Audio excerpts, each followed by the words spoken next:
ఉంటుందంట. లోక అవును, అభ్యంతరములు రాకపోవట అసాధ్యం, కానీ అది ఎవరి వలన వచ్చునో వానికి శ్రమ.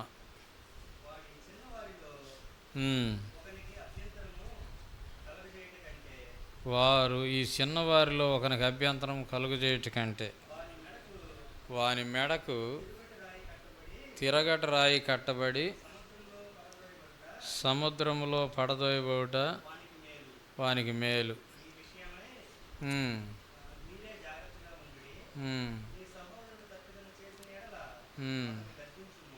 ఒకడు నీ సహోదరుడు తప్పిదము చేసిన ఎడల వానిని గద్దించుము, మారు మనసు పొందిన పక్క ఎడల క్షమించుము. ఒక దినమున 7 మారులు నీకు తప్పిదం చేసి 7 మారులు నీ వైపు తిరిగి మారు మనసు పొంది తిని అనిన ఎడల అతనిని క్షమించవని. చాలు. దీంట్లో 2 భాగాలు ఉన్నాయి. ఒక భాగాన్ని ధ్యానించుకుందాం. పరిశుద్ధుడు అయిన తండ్రి, దయగల ప్రభువా, నీకు స్తుతులు. ఈ ఉదయకాలం మరి ఇంతవరకు మీ సన్నిధి ఉంచారు. మీ స్తుతులు. మీ బిడ్డలను సమకూర్చారు. మీరు మాట్లాడండి. గ్రహింపు మాకు దయచి లోబడి జీవించే కృప అనుగ్రహించు. యేసు నామమున వేడుకుంటున్నాను మా పరమ తండ్రి. ఆమేన్. అభ్యంతరములు రావటం అనే విషయమై ఇక్కడ ప్రభువు మాట్లాడుతున్నాడు. అభ్యంతరములు రాక మానవు. ప్రభు బిడ్డలుగా మనం లోకంలో జీవిస్తున్నప్పుడు ఖచ్చితంగా ఏం జరుగుతుంది? అభ్యంతరాలు వస్తాయి. లోకంలో ఉన్న వాళ్ళకి అభ్యంతరాలు రావు. ఎందుకని? అదంతా ఒకే మార్గం కాబట్టి, అది విశాల మార్గం కాబట్టి అభ్యంతరాలు ఏమి ఉండవు. వాళ్ళు వెళ్ళిపోతూ ఉంటారు. తుదకు అది ఎక్కడికి నడిపిస్తుందో అక్కడికి నడిపిస్తుంది. సామెతల గ్రంథకర్త అంటాడు, ఒకని ఎదుట సరైనదిగా కనబడు మార్గము కలదు, కానీ తుదకు అది ఎక్కడికి నడిపిస్తుంది? మరణానికి నడిపిస్తుంది అని. ఇక్కడ ఇది పరలోక రాజ్యానికి వెళ్ళే మార్గం. పైపెచ్చు ఇది ఇరుకు మార్గం. ఈ మార్గంలో దేవుని బిడ్డలు ఎలాంటి వారిగా మారతారంటే చిన్నపిల్లల్లాగా మారతారు. చిన్నపిల్లల్లాంటి మనసు కలిగిన వారిగా మారాలి అంతే. ఈ మార్గంలో ఫైనల్ టార్గెట్ ఏంటి? విశ్వాసులు, బోధకులు, సేవలో సహకరించే వాళ్ళు ఎట్లా మారాలి? చిన్నపిల్లల్లాగా మారాలి. ఎందుకని? ఈ మార్గంలో చివరిగా ప్రవేశించేది పరలోక రాజ్యం. ప్రభు ఏమన్నాడు? ఈ చిన్న బిడ్డ వలె మీరు మారితేనే పరలోక రాజ్యంలో ప్రవేశిస్తారు. ఇంకో మాట ఏమన్నారు? మీరు ఈ చిన్న బిడ్డ వలె తగ్గించుకుంటేనే వాళ్ళు పరలోక రాజ్యంలో గొప్పవాళ్ళుగా ఉంటారని చెప్పి. సో మనం ఈ మార్గంలో మనం రాను ఎట్ట తయారవుతాం? చిన్నపిల్లల మనస్సు, చిన్నపిల్లల బుద్ధి, అంటే కపటం లేని బుద్ధి, ఏమి మోసం లేని బుద్ధి, ఇలాంటిగా తయారైపోతుంది. ఈ చిన్నపిల్లల్లాగా ఎదుగుతున్నటువంటి దేవుని బిడ్డల్ని అభ్యంతరపరిచేవారు ఉన్నారు. దాని మొత్తానికి బ్యాక్గ్రౌండ్ ఎవరంటే సాతాను. ఎవరు అభ్యంతరపరుస్తారు? సాతాను. ఎవరి ద్వారా అభ్యంతరపరుస్తాడు? వాడికి కొన్ని సాధనాలు ఉన్నాయి. అవి ఎక్కడున్నాయి? మనలోనే ఉన్నాయి. ఏమిటవి? శరీరాశ, నేత్రాశ, జీవగుణం. వీటిని పట్టుకొని వీటిని ద్వారా దేవుని బిడ్డల మీద వాడు ఏం చేస్తాడు? అభ్యంతరాలు పెడతాడు. సరే, అభ్యంతరములు పెట్టే వాళ్ళను ఊరికినే వదిలిపెట్టే ప్రసక్తి లేదండి. ఒక ఉదాహరణకు ఏం రాశారంటే, అక్కడ మెడకి తిరగటరాయి కట్టి ఎవరైనా అభ్యంతర పరిస్తే వాళ్ళ పనిష్మెంట్ ఎలా ఉంటుంది? తిరగటరాయి కట్టి వాళ్ళని లోతైన అగాధంలో నెడితే మళ్ళీ పైకి వస్తారా? అది అట్లా ఉంటుందని ఉదాహరణగా చెప్పారు. అక్కడ చిన్నపిల్లలను అభ్యంతరపరచడానికి వీల్లేదు. ఎవరైనా అభ్యంతరపరిస్తే వారి పరిస్థితి ఇది. సరే, అసలు వాళ్ళ అధిపతి ఎక్కడుంటాడు? అగ్ని ఆరని పురుగు. ఎవరు అధిపతి? అభ్యంతరాలు కలిగించే వాళ్ళ అధిపతి ఎక్కడుంటాడు? ఆ, అగ్ని ఆరని పురుగు చావని స్థలం. మనము దేవుని బిడ్డలం. మనం ముందుకు సాగుతున్న కొద్దీ మనకేం కలుగుతూ ఉంటాయి? అభ్యంతరాలు కలుగుతూ ఉంటాయి. అభ్యంతరాలు వచ్చినాయని ఆగిపోతే చాలా నష్టం. ఈ మార్గంలో వెళతంటే నాకు అన్ని ఆటంకాలు వస్తున్నాయి, అభ్యంతరాలు వస్తున్నాయి, నేను ఆగితే ఏమైందంటే నష్టపోతాం. ఏమిటి నష్టం అంటే, అభ్యంతరాలు కలిగించేవాడు ఎటు లాక్కెళ్తాడో అటు వెళ్ళిపోతాము. ఇక కాబట్టి మనం అభ్యంతర పరచబడినప్పటికీ ముందుకు సాగిపోవాలి. ఎందుకంటే మన పక్షంగా యుద్ధం చేసేది ఎవరు? క్రీస్తు ప్రభు. మన అభ్యంతరాల నుంచి మనల్ని విడిపించేది ఎవరు? క్రీస్తు ప్రభు. కాబట్టి అభ్యంతరం రాగాలని ఆగిపోవటం కాదు మనం చేయాల్సింది, ప్రభువును ఆధారం చేసుకుని ముందుకి సాగిపోవటం ద్వారా అభ్యంతరాలని ఓవర్టేక్ చేస్తాం, జయిస్తాం. అభ్యంతరాలు ఖచ్చితంగా వస్తాయి. దేవుని బిడ్డలకి, నిజమైన విశ్వాసులు ఎవరో వాళ్ళకి అభ్యంతరాలు వస్తాయి, మిగిలిన వాళ్ళకి రావు. ఈవెందో వాళ్ళు క్రీస్తు ప్రభు అని పేరు పెట్టుకున్నప్పటికీ. కావాలంటే మీరు అనలైజ్ చేసి చూసుకోండి. నిజంగా భక్తి మార్గంలో ఎవరైతే వెళుతున్నారో వాళ్ళకి ప్రతి అడుగులోని అభ్యంతరం ఉంటుంది. కాబట్టి మనం ఏం చేయాలి? ముందుగానే జయించుకుంటా మనం ప్రార్థన ద్వారా ప్రభు పాదాలు పట్టుకొని మనం కొన్ని అనుభవాల్లో కూడా వెళ్తాం కదా. ఆ అనుభవాల్లో గతంలో జరిగినాయి మరలా జరగకుండా నేను కొన్ని అభ్యంతరాల కోసం ప్రార్థన చేశా. అవి రాలా. ఈ 3 రోజులు యూత్ కేర్ చిల్డ్రన్ రిట్రీట్లో వేరే విధంగా అభ్యంతరాలు వచ్చినాయి. ఈ ప్రయాణాలు, యాక్సిడెంట్లు అలాంటివి జరగకుండా చేయి ప్రభువా, ఎండ వేడిమి లేకుండా ఇట్లా చేస్తుంటే అది 3-4 పిల్లల్ని మరొక మార్గంలో ఆపేసింది. నాకు ఆ అనుభవం ఉంది. మనకు తెలియని మార్గంలో అటాక్ చేయడానికి చూస్తాడు. కాబట్టి మనం పరిశుద్ధాత్మ దేవుని అండర్లోకి వెళ్ళాలి, ఆయన స్వాధీనంలోకి వెళ్ళాలి. మన స్వభావాన్ని మార్చుకొని ప్రభు స్వభావంలోకి మార్చుకోకపోతే నువ్వు ఖచ్చితంగా అభ్యంతరాలకి గురైపోతావని. మనలో దేనిని బట్టి అది అటాక్ చేస్తుంది? శరీరాశ, నేత్రాశ, జీవబుడమ్మని బట్టి మన మీద అభ్యంతరాన్ని వాటి ద్వారా మనల్ని ఆటంకపరుస్తాం. భయములు, కలవరములు, స్వార్థము, మరణ భయము ఇలాంటివన్నీ వస్తూ ఉంటాయి. దేవుడు ఒక పక్క చేస్తానికి సిద్ధమే, కానీ మనం వాటన్నిటిని మనసులో పెట్టుకుని ఏం చేస్తూ ఉంటాం? ఆగిపోతూ ఉంటాం. ఇలా ఆగిపోవటం దేవునికి ఇష్టమైన కార్యము కాదు. నువ్వు ఆగిపోవడానికి కాదు, ముందుకి సాగిపోవాలి. ఉదాహరణకి ఒక చరిత్ర మనం తీసుకుంటే, అభ్యంతరాలతో ఉన్న సమాజం చరిత్ర. దేవుని బిడ్డలై ఉన్నారు, వారు అభ్యంతరాలకు గురయ్యారు. ఎవరంటే వాళ్ళు ఇశ్రాయేలీలు. ఐగుప్తు దేశంలో వాళ్ళు సుమారుగా 400 సంవత్సరాలు ఉన్నారు.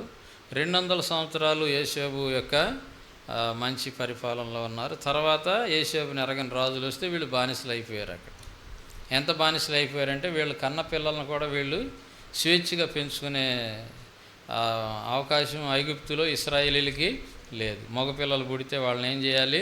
చంపేయాలి. అలాంటి బానిసత్వంలో ఉన్న వారి మధ్యకి దేవుడు మోషేని పంపించాడు, వాళ్ళని నడిపించుకుంటుంది. ఇంకొక మాట అంటాడు, నేను దిగొచ్చాను అన్నాడు. వారి దుఃఖమును, మరణు, కన్నీటిని తుడవటానికి నేను భూమి మీదకి దిగొచ్చాను అంటాడు. మనకి ఈ విషయం తెలుసు. వీళ్ళు నడిపిస్తున్నప్పుడు వరుసనే అభ్యంతరాలు. దేవుడి శక్తిని అక్కడ కనపరుస్తున్నప్పటికీ అభ్యంతరం. కర్ర ఏమవుతుంది? పాము. అది కూడా మాంత్రికులు చేశారు.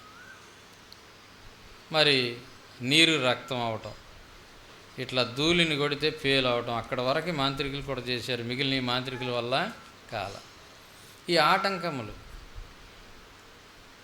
అభ్యంతరపరిచేవాడు ఒక దెబ్బతిని ఆగిపోతాడంటే ఆగడం.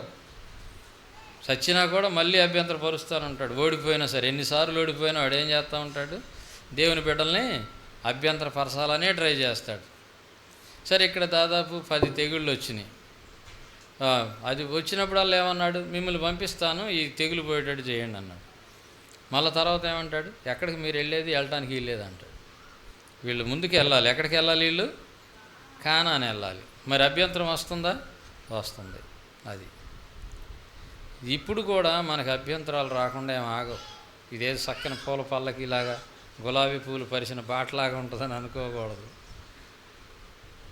కానీ జయకరమైన మార్గం ఇది. ఇది ఏ మార్గం? ఇది జయకరమైన మార్గం. అభ్యంతరం వచ్చినంత మాత్రానికి నీకు దిక్కులేని పరిస్థితి ఉంటే నువ్వు నేను యేసయ్య బిడ్డలకు ఉండాల్సిన అవసరము లేదు, ఎటో వెళ్ళిపోవచ్చు.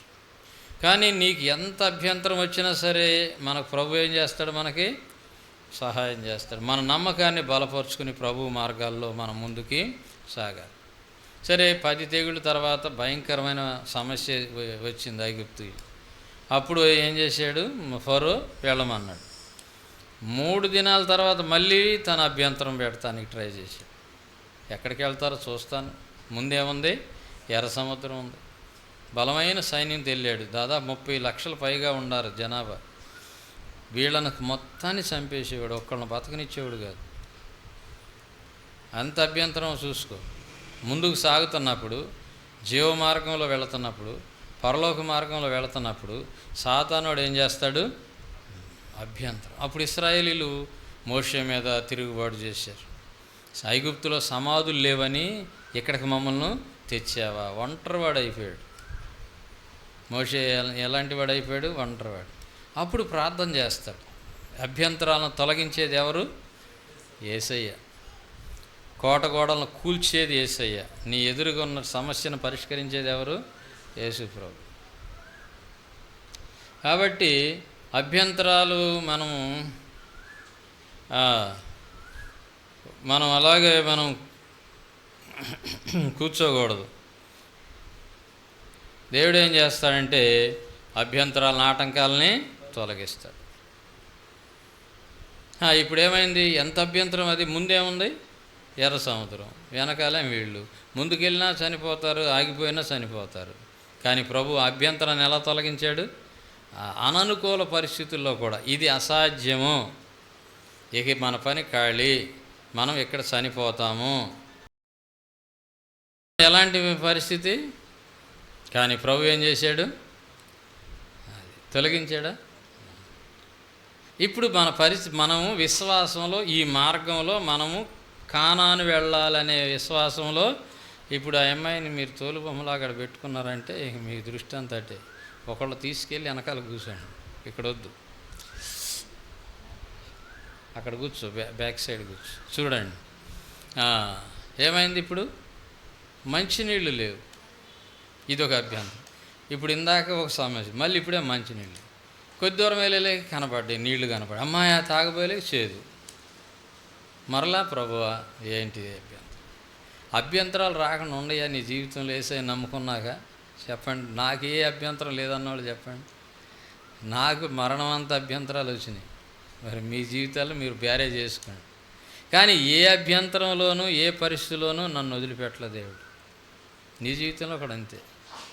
ఆయన వదిలిపెడితే మనల్ని తప్పించి కాపాడి భద్రపరిచేవాళ్ళు ఎవరు లేరు. కాబట్టి నేనేం నేర్చుకోవాలి? మనమేం నేర్చుకోవాలి? ఈ అభ్యంతరాలు వస్తున్నాయి అని చెప్పి ఆగిపోయి మూలను కూర్చోవడం కాకుండా ప్రభు వైపు చూస్తూ ఈ లోకంలో ఈ యాత్రలో మనం ఈ ఆటంకాలన్నిటినీ మోకరించి ప్రార్థన చేయాలి. మనం ఏం చేయాలి? మోకరించాలి. ప్రభువా ఈ అభ్యంతరాల నుంచి నన్ను విడిపించాలి. సరే, కాస్త కొద్ది దూరం ఫుడ్ ప్రాబ్లం వచ్చింది. ఏ ప్రాబ్లం వచ్చింది? ఒకళ్ళగా ఇద్దరుగా 30 లక్షల మంది పైన ఉన్న వాళ్ళకి ఆహార సమస్య. ఎక్కడ పంటలు ఉన్నాయి, ఎక్కడ గోడౌన్స్ ఉన్నాయి. దేవుడు పరలోకం నుంచి ఆహారాన్ని పంపాడు. ఆ అభ్యంతరం కూడా ఏమైపోయింది? అమ్మయ్య, కొన్ని రోజులు తినేలేక నోరు సైజ్ అయిపోయింది. ఎప్పుడు ఈ సారం లేని ఇది ఈళ్ళగీళ్ళు కలిగించుకున్న అభ్యంతరం, స్వభావాన్ని బట్టి. అంటే ఈ అభ్యంతరాల వెనకాల శరీరాశ, నేత్ర, దేవుడు నాలో ఉండబట్టి ఆడేం చేస్తున్నాడు? నాలో ఉన్న వీటిని పట్టుకొని నా ముందు తీసుకొచ్చి పెడుతున్నాడు. నీ విషయం కూడా అంతే.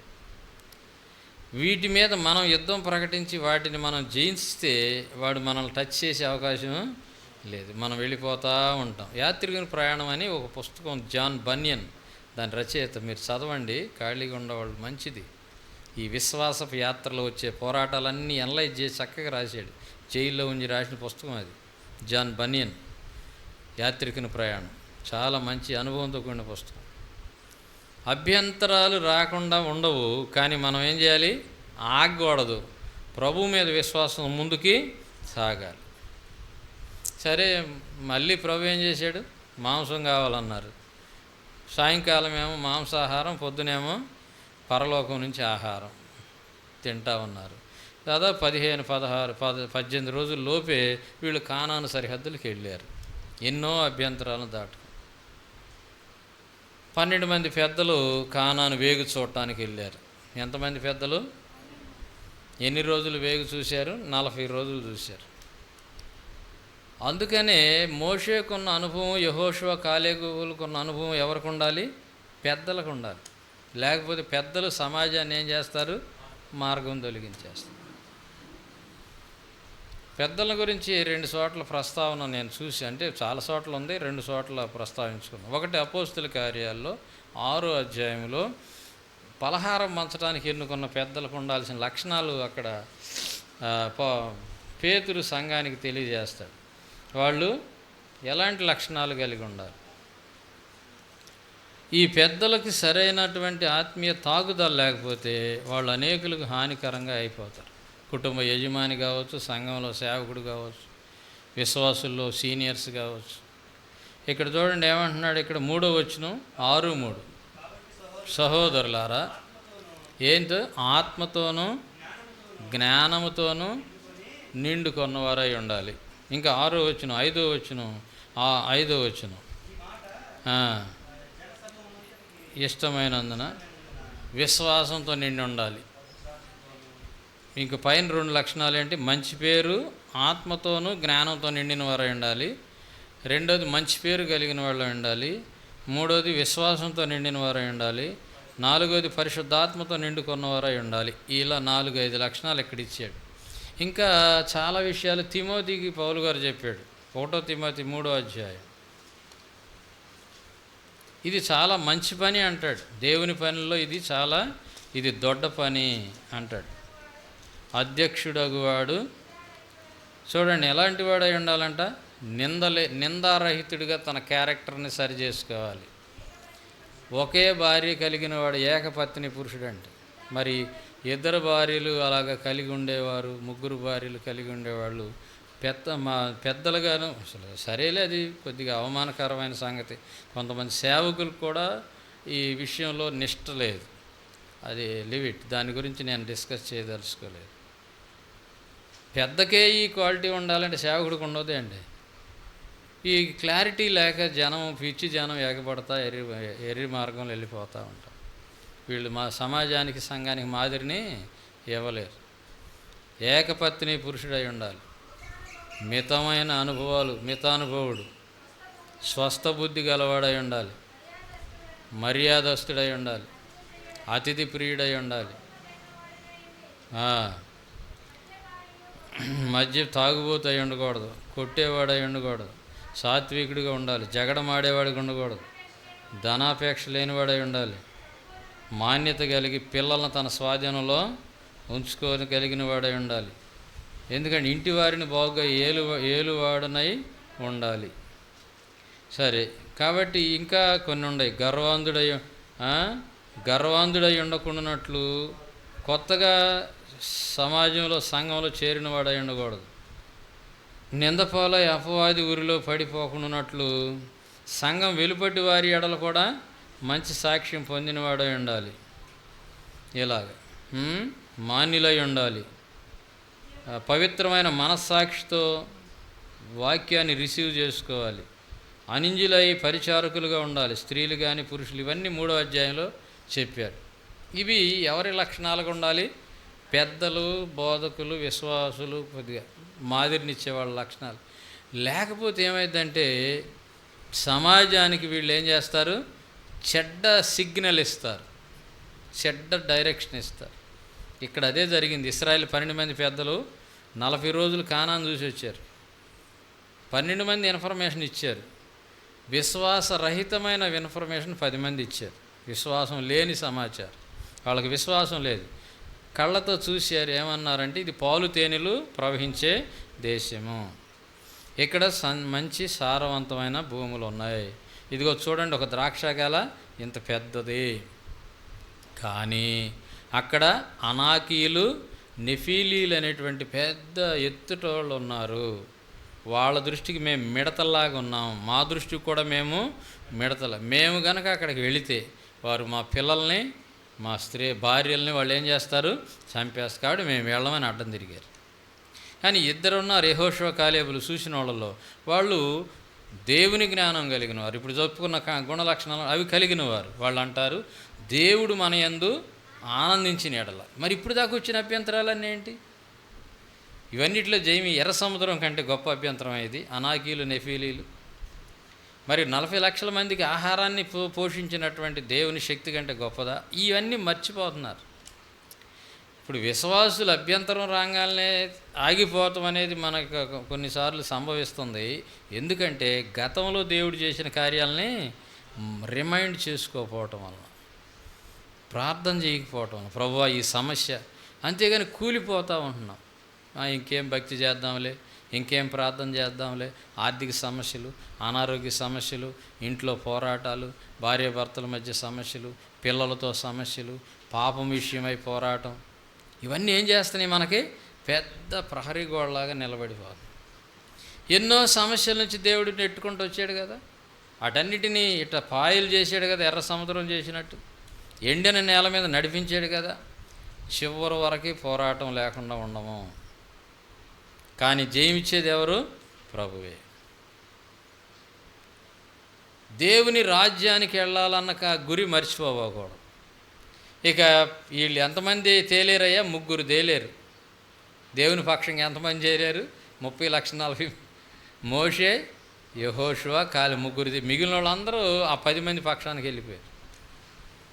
రాళ్ళు తీసుకుని కొట్టబోయారు. మమ్మల్ని చంపడానికి తెచ్చావా? ఐగుప్తు దేశంలో సమాధులు లేవని ఇడదాకా తెచ్చావా? ఎప్పుడు ఇదే మాట. ఆ ఎర్ర సముద్రం దగ్గర అదే మాట. ఆ ఆహారం మాంసం కావాలని అదే మాట. ఆ హృదయంలో నుంచి చూడండి, ఆ చేదు పోవటలేదు. ఇదే దాడు పట్టుకుంటాడు. నాలో ఉన్న బలహీనతని ఎవడు పట్టుకుంటాడు? వాడు పట్టుకొని ఇదిగో ఇది కదా ఆటంకం, ఇది కదా అని చెబుతూ ఉంటాడు. అన్నిటినీ కూలదేవి కలిగిన శక్తి ఎవరికి ఉంది? ప్రభువుకు ఉంది కదా. ఇది చూసాం, ఇవాళ కొత్త కాదుగా. ఎన్ని సమస్యల నుంచి నన్ను విడిపించిన దేవా, ఈ అభ్యంతరం నుంచి కూడా నన్ను విడిపించని ప్రార్థన చేయాలి. కానీ అభ్యంతరం వచ్చిందని కూలిపోకూడదు. అక్కడే చాలా నష్టం జరిగింది ఇశ్రాయేలీయులకి. దేవుడే కల్పించుకున్నాడు. ఇక మోషే, ఇక నువ్వు పక్కన నుంచి అట్లా కుదరదు, నీ మాట కూడా నేను విననులే. అసలు ఒక స్టెప్ తీసుకున్నాడు, కానీ మోషే ప్రార్థన వల్ల ఏమైపోయింది? ఒక స్థాయిలో విగ్రహారాధనకి వెళ్ళిపోయారు వీళ్ళు. ఒక స్థాయిలో సరే, ఇప్పుడు మీరు వెళ్ళొద్దు, ఇక వెనక తిరిగి వెళ్ళండి. 20 సంవత్సరాల వయసు పైబడిన వాళ్ళు దీనికి కారకులు. ఈ విషయాలన్నిటికీ ఏ వయసు పైబడిన వాళ్ళు కారకులు? 20 సంవత్సరాలు పైబడిన వాళ్ళు కారకులు. 20 సంవత్సరాల లోపు ఉన్నవాళ్ళు ఉన్నారు కొన్ని లక్షల మంది. 20 సంవత్సరాలు పైబడిన వాళ్ళు పౌరులు అన్నమాట. వీళ్ళ నిర్ణయాలకి దేవుడు ఇక సరే మీరు వెనక్కి వెళ్ళండి. 40 సంవత్సరాలు వాళ్ళు అక్కడక్కడే తిరుగుతున్నారు. ఇప్పుడున్నంత క్షేమం వాళ్ళకి ఎక్కడ లేదు. ఇప్పుడేముంది? పగలేముంటుంది? మేఘస్తంభం, ఏసీ లాగా ఉంటుంది. అది భయంకరమైన అరణ్య ప్రాంతం. రాత్రి ఏమో అగ్ని. అది మైనస్ చేయలే ప్రభు. మరి ఫుడ్ తగ్గించలా, మన్నా తింటున్నారు, పూరేడి పెట్లు. మరి వాటర్ ఏమో బండలో నుంచి వాటర్ వచ్చిందిగా. ఆ ప్రాంతం అంతా ఇది స్ప్రింగ్ అన్నమాట, ప్రవాహం, ఆగని ప్రవాహం. ప్రాంతం అంతా ఎక్కడ నదిలాగా ఉంటే ఆ నది అంతలాగా ప్రవాహం. ఎక్కడికి వెళ్ళినా వాటరు. కాళ్ళకు వాపు రాటల్లా, చెప్పులు దిగటల్లా, వస్త్రాలు మాయటల్లా. ఎన్ని రోజులు ఇది? 40 సంవత్సరాలు. ఇప్పుడు స్టెబిలిటీ ఏర్పడింది వాళ్ళకి. ఇదే బాగుంది అనుకుంటున్నారేమో. సంఘంలో కూడా ఈ స్థితి వచ్చే ప్రమాదం లేకపోలేదు. ఏది మర్చిపోతే? పరలోకం వెళ్ళాలని మర్చిపోతే, వీళ్ళు ఏం మర్చిపోతే? కానాను వెళ్ళాలని మర్చిపోతే, అబ్బా ఇది బాగానే ఉందని తిన్నెద్దరపోవటం ప్రారంభిస్తే వాడు మళ్ళీ వాడుకుంటాడు. దేన్ని? శరీరాశ, నేత్రాశ. అక్కడ 1 కొరింథీ 10వ అధ్యాయంలో పౌలు గారు అన్నాడు కదా, వారిలో అనేకులు దేవునికి ఇష్టలుగా లేనందువలన ఏమైపోయారు చూడండి. ఇప్పుడు ముందుకు సాగేది లేదుగా అభ్యంతరం రావడానికి. ఇప్పుడు నువ్వు బాగానందాలు అనుకున్న టైంలో మళ్ళీ తీసుకొచ్చి పెడతారు. విగ్రహ ఆరాధన చేశారు, వ్యభిచరించారు, సణిగేరు ఉందా? చూసారా మీరు? అపొస్తలుల కార్యంలో 10వ అధ్యాయం చూడండి. అక్కడి కారణం ఇలా చేసి చనిపోయారంట. ఇప్పుడేంటి? సుఖమైన జీవితం. సంఘాల్లో కూడా ఈ స్థితి రావచ్చు. ముందుకు సాగటం ఆగిపోయిన జీవితంలో దేవుడు ఎవరికే నష్టం చేయడు. కృపాకాలము కృపనిస్తున్నాడు, కానీ ఏమైనా తగ్గించాడా? ఏమన్నా తగ్గిందా? వాళ్ళకాళ్ళు తెచ్చిపెట్టుకున్నటువంటి నష్టం తప్ప దేవుడిగా ఏమీ వాళ్ళకి 40 సంవత్సరాలు ఏం కనపడిందా?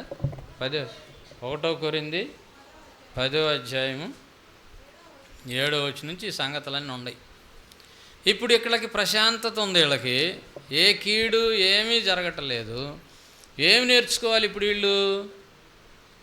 ఎక్కడ మనం ఓడిపోయామో అక్కడ నుంచి మనం పరుగు మొదలెట్టాలి కదా అని నేర్చుకోవాల్సింది పోయి తినటం, తాగటం, నిద్రపోవటం ఇది నేర్చుకున్నారు. ఇంకా వాళ్ళకి ఏం అవసరాలు లేవు, భౌతిక అవసరాలు ఏమి లేవు.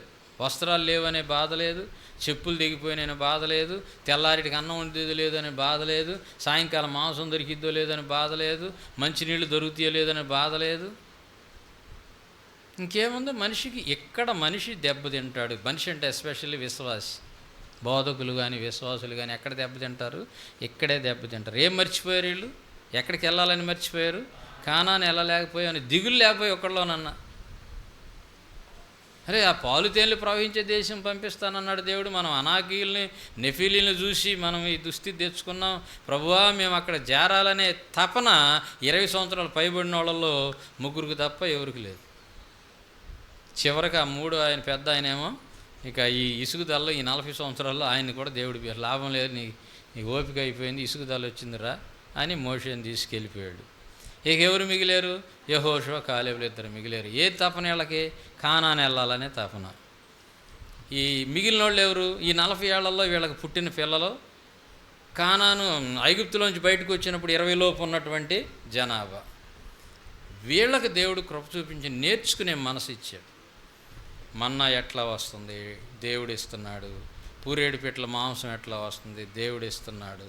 అంటే ఈ 40 ఇయర్స్లో ఇశ్రాయేలీల జనాభాలో ఎక్కువ మంది జనాభా ఏమి నేర్చుకున్నారు? విశ్వాసాన్ని నేర్చుకున్నారు. ముందు వచ్చే అభ్యంతరాలని ఓవర్టేక్ చేసి ముందుకు వెళ్ళిపోయే విశ్వాసాన్ని నేర్చుకున్నారు.